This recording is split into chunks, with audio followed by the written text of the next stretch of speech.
Урматтуу журналисттер, урматтуу массалык маалымат каражаттарынын өкүлдөрү, биз бүгүн Айзада Канатбекова кызыбыздын, карындашыбыздын, кыргыздын атуулунун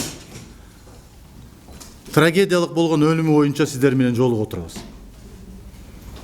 Бул трагедиялык өлүмдү мен аябай толкундануу менен, жан дүйнөм шунчалык эзилүү менен ата катары дагы,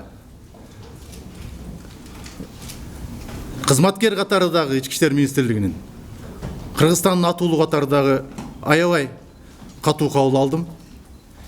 Мен Айзада Канатбекованын туугандарынан, жакындарынан, тааныштарынан, ушу шаардык ички иштер башкы башкармалыгынын начальниги катары кечирим сурайм. Ал кызды тирүү алып кала албадык.